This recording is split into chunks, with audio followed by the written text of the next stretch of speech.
Well,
because you're inconsistent.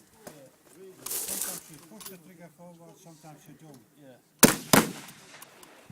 Consistency is accuracy.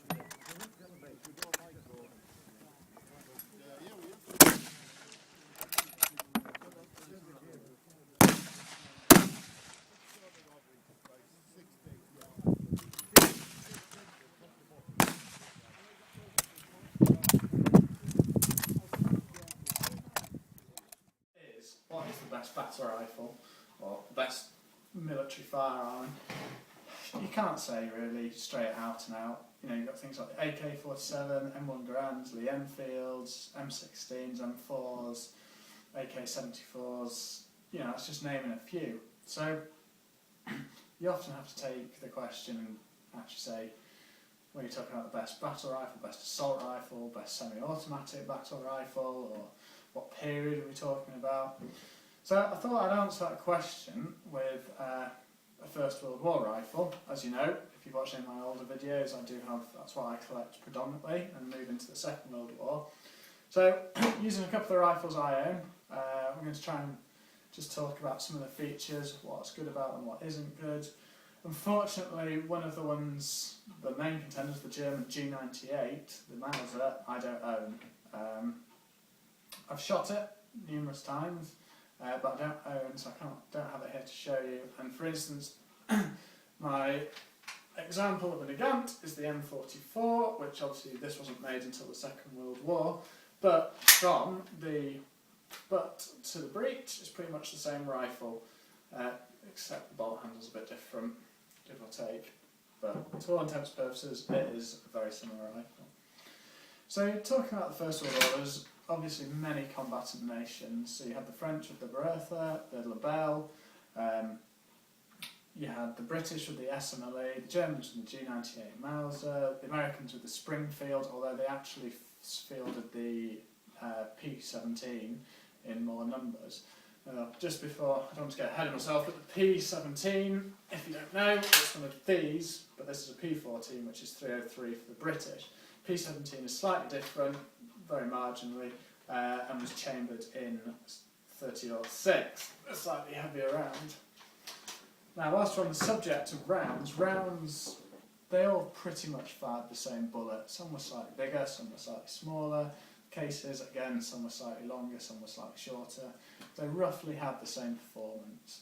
And given that pretty much every soldier, bar snipers, were using the Mark I eyeball to shoot, most soldiers were effective as each other. So, since we've got the Enfield, the SMLE here, this is an SMLE Mark III Star. We'll talk about that first. This is probably the most, or in my opinion, the most iconic rifle of the First World War. 10-shot magazine, a bolt that cocks and closes so it allows rapid fire in conjunction with that 10-shot magazine. Loads from stripper clips into the top, as so. And this was the first rifle by any major nation to be adopted in the standard rifle, well, not rifle format, but a standard format that was issued to all troops. It was neither a carbine nor a long rifle. So, by that it means whether you were an artilleryman or whether you were an infantryman or whether you were a cavalryman, you were issued with the same rifle. This helped with interchangeability of parts, eased manufacturing and supply. It just made everyone's lives much easier. Although you might have had a slight compromise on accuracy, most soldiers aren't going to notice a difference. However, because of the British experience with the Boers in the Boer War, they came up against the Mauser, which we all know is an action that's still going today.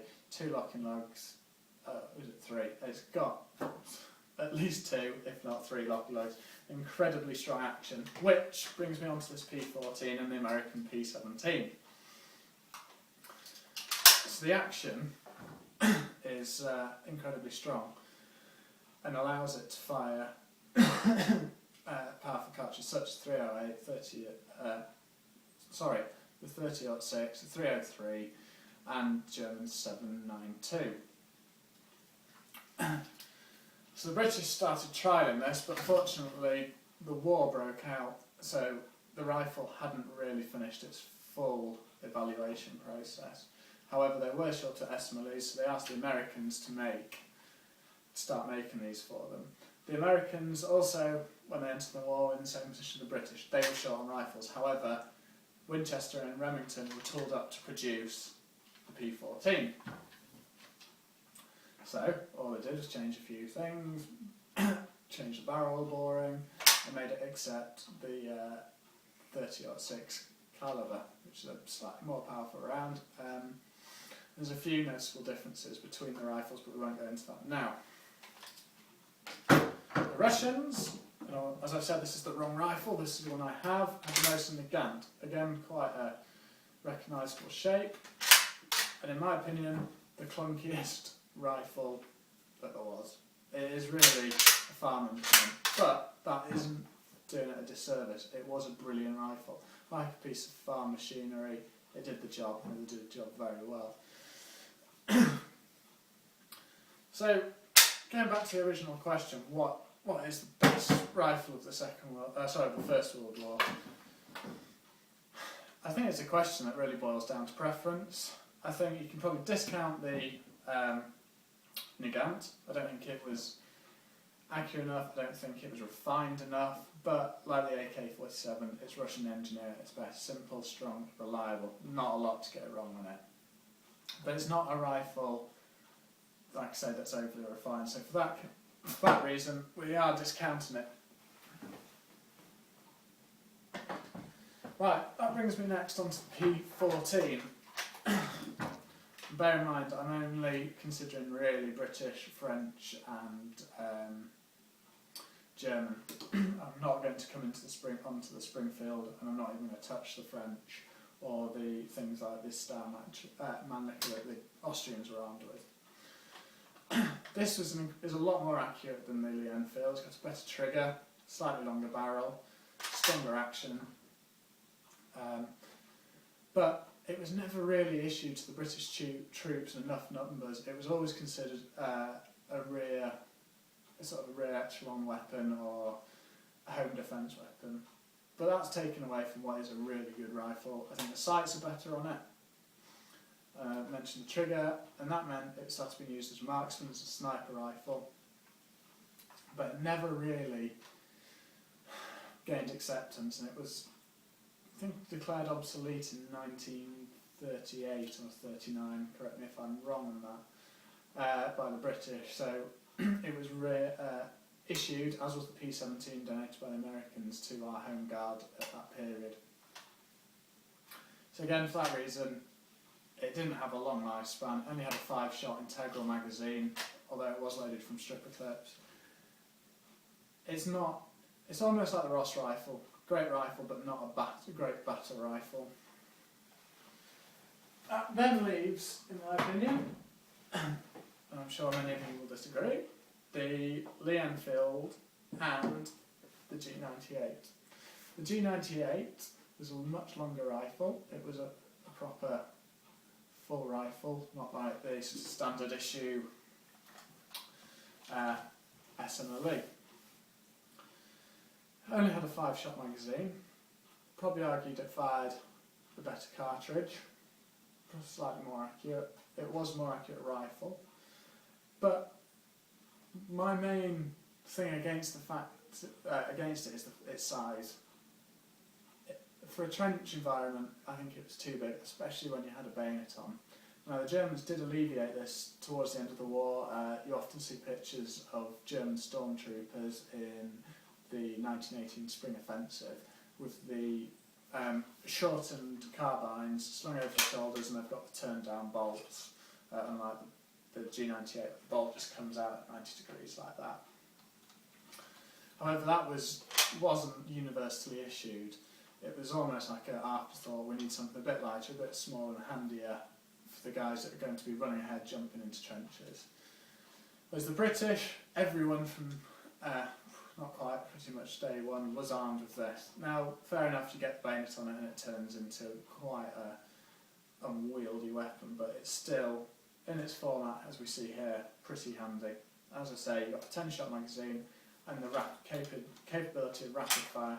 The troops the German troops attacking the British soldiers in Mons early in the war in 1914, believed that they were armed with attacking machine guns because of the rate of fire from the British.